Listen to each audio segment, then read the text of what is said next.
Hello students, welcome back to the English class. Today we are going to discuss about our chapter number 7, that is packing. And students, this chapter is taken from your class 9th Beehive book. Okay, तो students, packing chapter जो है हम line by line summary in previous video we have already done. Means previous video में हम line by line summary chapter 7 packing की कर चुके हैं. I hope you all have watched that video. आज हम अपने चैप्टर नंबर 7 को डीजी पर वॉच करेंगे, डीजी पर देखेंगे. Clear? So let's see.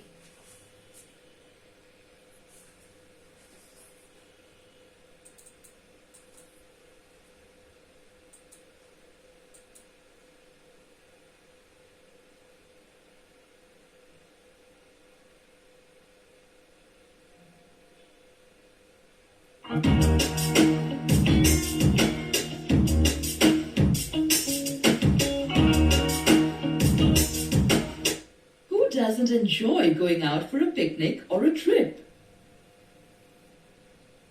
But preparing for an outing can be an exciting yet challenging task. अब वो कह रहे हैं कि कौन है किसे पिकनिक पर जाना पसंद नहीं है. ठीक है, सबको ही मोस्टली पिकनिक पर जाना पसंद होता है. तो वो कह रहे हैं कि preparing for an outing can be exciting, मतलब आउटिंग यानी कि बाहर जाने के लिए, ठीक है, प्रिपरेशन करना कितना एक्साइटिंग होता है. ये एक चैलेंजिंग टास्क और बहुत ही चैलेंजिंग टास्क भी होता है.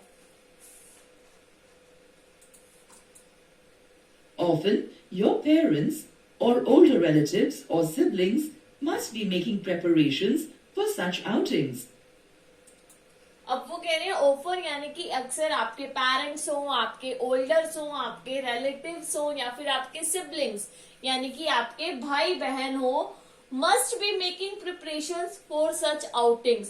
और सब जैसे आउटिंग्स पर जाना होता है तो वो क्या करते हैं, प्रिपरेशंस करते हैं यानी कि तैयारियां, कि हम ये लेकर के जाएंगे, मैं ये क्लोथ्स लेकर के जाऊंगी, मैं ये पहनने का लेकर के जाऊंगी, ठीक है, मैं ये खाने का लेकर के जाऊंगा. ऐसे प्रिपरेशंस करते हैं ना जब हमें आउटिंग्स पर जाना होता है, चाहे वो हमारे सिबलिंग्स हो चाहे वो हमारे रिलेटिव्स हो. क्लियर?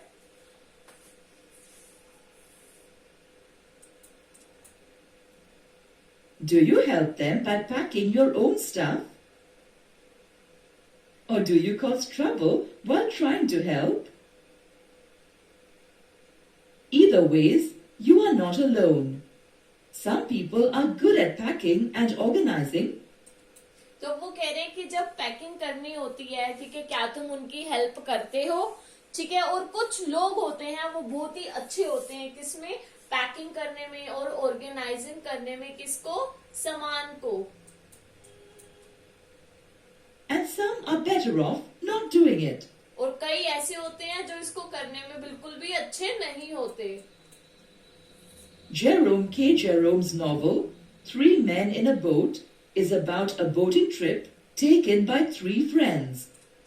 ये जो आपका चैप्टर है, चैप्टर नंबर 7 पैकिंग, ये राइट किया, ये जेरोम की नोवेल था, three man in a boat, उसमें से लिया गया है. और ये नोवेल किसके बारे में है, a boating trip taken by three friends, एक बोटिंग ट्रिप के बारे में जो किसके द्वारा किया गया है, three friends. As you can see in the picture, ये जो है थ्री फ्रेंड्स हैं, ठीक है, और ये पैकिंग कर रहे हैं ट्रिप पर जाने के लिए. This session will focus on and analyze an excerpt from the novel that talks about their packing troubles. तो अब ये सेशन जो है जो आपकी बुक में दिया गया है, ये एनालाइज है और एक एक्सर्प्ट है नोवेल में से, जो बात कर रहे हैं किसके बारे में, अबाउट उनकी पैकिंग के बारे में, और उनकी पैकिंग के टाइम पे ऐसी कौन कौन सी ट्रबल्स आई, ऐसी कौन कौन सी परेशानियां आई उनको करते time.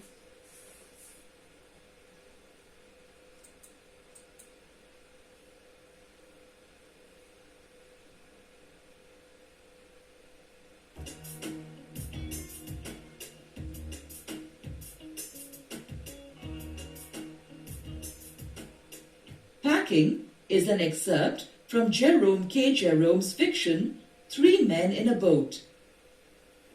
This excerpt is a humorous first-person account of the three friends packing troubles. English writer and humorist Jerome Klapka Jerome was best known for his humorous style. Born into a poor family in Caldmore, England in 1859, Jerome had to quit school at 15 and support himself. After trying his hand in theatre with little success, he tried writing satires and stories, which were all rejected. He tasted some success with his novel On the Stage and Off in 1885. He wrote two plays, Barbara and The Idle Thoughts of an Idle Fellow in 1886. तो students यहाँ पर जो है आपके author के बारे में, author कौन है आपके पैकिंग चैप्टर के? जेरोम, उनके बारे में बताया गया है।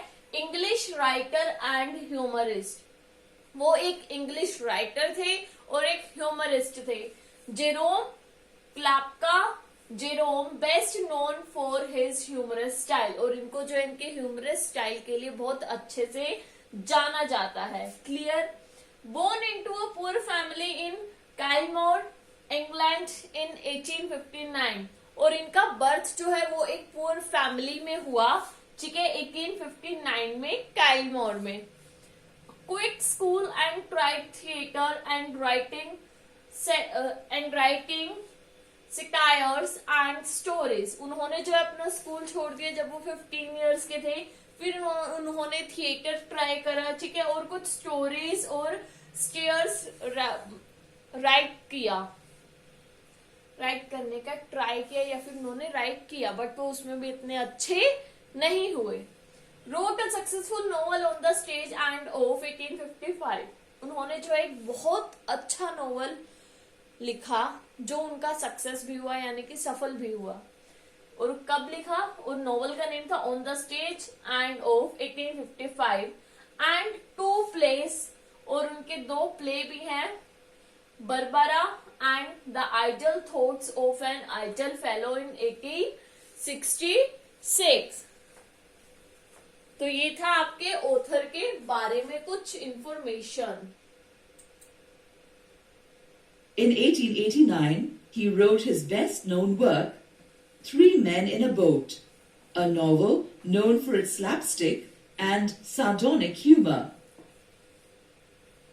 In 1892, he founded and co-edited a satirical gentleman's magazine, The Idler, with his friend Robert Barr.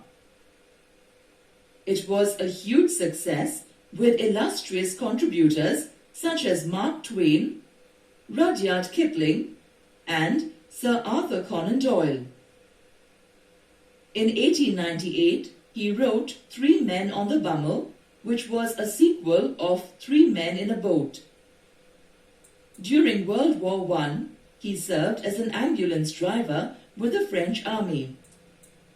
तो ये बताया गया कि इन्होंने जो है 3 Men in a Boat novel write किया 1889 में, ठीक है, और founded the Idler with his friend Robert Barr in 1892, और उन्होंने जो है द आइडलर जो है अच्छे से किसके साथ? अपने फ्रेंड रॉबर्ट बार के साथ फाउंड किया 1892 में, और उसके लिए उन्हें रिसीव कॉन्ट्रीब्यूशंस भी मिले from as Mark Twain, Rudyard Kipling and Sir Arthur Conan Doyle. Wrote 3 Men on the Bummel, उन्होंने जो है 1889 में 3 Men in a Boat लिखी थी, नॉवल लिखा था, जिसमें से आपका ये चैप्टर है पैकिंग, और उन्होंने 3 Men on the Bummel 1898 में लिखा, और ये क्या है? A sequel of 3 Men in a Boat का एक सीक्वल है। Like many army recruits of the time, he lost his spirit and good humor when he returned from war. His autobiography, My Life and Times, was published in 1926, a year before he died.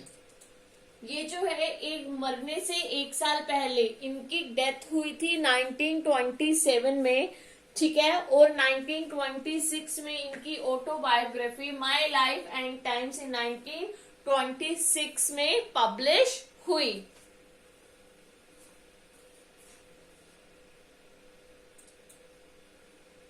The setting of this story is the author-narrator Jerome's house. इस story में जो है author जो है वो Jerome के house को narrate कर रहा है, बता रहा है। The central characters of this excerpt and this novel are the author-narrator Jerome and his two friends George and Harris. और इस सेंट्रल कैरेक्टर है इस स्टोरी के ऑथर जो कि नरेटर है Jerome and his friend, narrator मतलब जो स्टोरी बता रहा है, और उसके friends George and Harris. Jerome's dog Montmorency is also a primary character of the excerpt. अब इसमें जो है जेरोम्स का डॉग है जिसका नेम है मोरेंसी, वो प्राइमरी कैरेक्टर है। In this extract, Jerome, the narrator, talks about how he and his friends pack for their boating trip.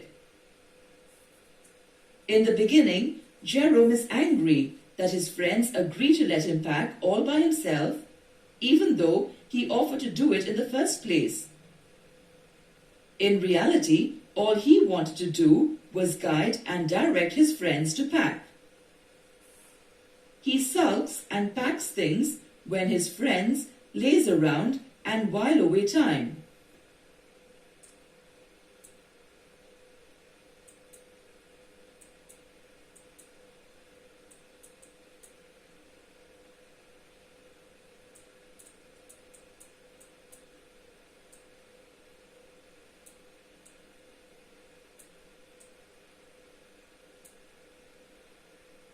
तो वो क्या कह रहे हैं, it is about how the narrator Jerome and his friends pack for their trip. अब इसमें बताया गया है कि नरेटर और उसके नरेटर जो जेरोम है और उसके फ्रेंड्स हैं वो कैसे बोटिंग ट्रिप के लिए अपने थिंग्स को पैक करते हैं।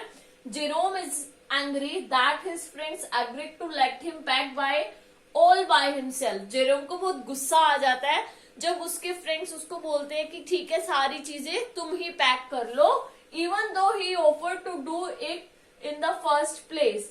जबकि जेरोम ने ही उनको ऑफर किया था कि चलो ठीक है मैं तुम्हारा सामान पैक कर दूंगा। तो उसके फ्रेंड ने कहा हाँ हाँ ठीक है तुम ही हम दोनों का सामान पैक कर दो। फिर भी ऑथर को नरेटर को जो कि जेरोम है उनको गुस्सा आया। क्यों आया?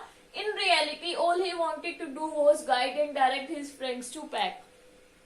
रियलिटी में वो ये नहीं चाहते थे कि वो अपने फ्रेंड्स का सामान पैक करे, ठीक है, वो ये चाहते थे कि वो उन्हें कहें, उसके फ्रेंड्स उससे कहें कि नहीं नहीं हम भी कर लेंगे।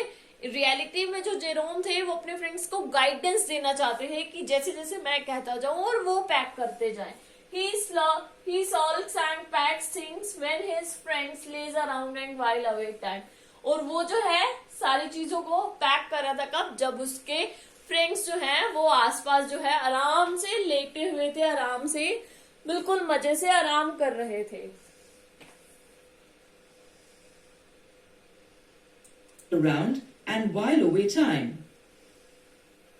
After Jerome is done with the packing, his friends offer to pack the hampers. They start by breaking a cup and goof up with everything, right from the butter, pies, jam, and tomatoes. To top it, Jerome's dog, Montmorency, comes in their way and upsets items of the hamper. तो अब होता क्या है, Harris and George offer to pack the hampers. Harris और George जो है वो offer करते हैं हैम्पर्स को पैक करने के लिए। उसको कहते हैं हाँ तुमने हैम्पर्स पैक किए नहीं किए। They start by breaking a cup and goof up with everything right from the butter, pies, jam and tomatoes. तो क्या होता है, तो जब वो पैक कर लेते हैं तो वो हैम्पर्स पैक करना भूल जाते हैं। तो अब हैरिस और जॉर्ज क्या करते हैं, वो हैम्पर्स पैक करते हैं। ठीक है, हैम्पर क्या होता है, एक फ्रूट बास्केट होती है जिसमें खाने का सामान होता है। तो क्या होता है, दे स्टार्टेड, जैसे ही वो पैक करना स्टार्ट करते हैं, अभी शुरुआत किससे करते हैं, उनके हाथ से कप गिर जाता है और वो टूट जाता है, ठीक है। And goof up with everything, और सारी चीजों के साथ तहस नहस सी मचा देते हैं, ठीक है। बटर होता है, बटर के ऊपर पैर रखते हैं और वो एकदम से ऐसे स्लिप हो जाता है, ठीक है। पाइस, जैम एंड टोमेटोज, वो टोमेटोज के ऊपर भी हैवी चीज रख देते हैं, जिसकी वजह से टोमेटो भी बेचारा पिचक जाता है और उसको फिर वो स्पून से बाहर निकालते हैं, क्लियर। और वो क्या करते हैं, वो जैम के अंदर जो है, जैम के अंदर मोंटमोरेंसी डॉग आता है, अपनी लेग डाल देता है। Jerome's dog Montmorency too comes in their way and upset items of the hamper. तो मोंटमोरेंसी आप देख सकते हो पिक्चर में, जेरोम का डॉग है, वो कैसे आ रहा है और हैम्पर को पूरा तहस नहस मचा रहा है, सारी चीजों को इधर उधर वो फैला देता है, क्लियर। तो students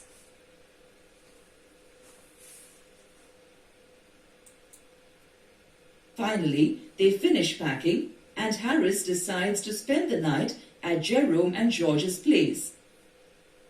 Jerome and Harris arguing about what time to wake up while George is fast asleep. The two then place the bath such that George would tumble into it the minute he woke up. तो होता क्या है, they finish packing and Harris decide to spend the night at Jerome and George place. तो अब क्या होता है, जब उनकी पैकिंग फिनिश हो जाती है तो हैरिस जो है डिसाइड करता है कि वो आज की रात जेरोम और जॉर्ज के साथ ही सोए। Jerome and Harris arguing about what time to wake up while George is fast asleep. Jerome और हैरिस जो है वो आपस में बहस कर रहे होते हैं कि कितने बजे उठना है। वो कहता है 6 बजे, वो कहता है 6:30 बजे, 7, वो कहता है 7 बजे, वो कहता है 6, वो कहता है 7, ठीक है। हैरिस कहता है 7 और जेरोम कहता है 6। तो दोनों के बाद में एक लास्ट पॉइंट पर पहुंचते हैं कि ठीक है 6:30 बजे उठेंगे, ठीक है। और जॉर्ज जो है वो सो जाता है उनकी बातें सुनते सुनते। The two place the bath such that George would tumble into the minute he woke up. तो वो क्या करते हैं, जब जॉर्ज सो जाता है ना, उसके बेड के पास ना बाथ टब रख देते हैं, ठीक है। उसमें पानी भर के जैसे ही वो उठेगा ना, वो सीधा किस में गिरेगा, बाथ टब के अंदर गिर जाएगा।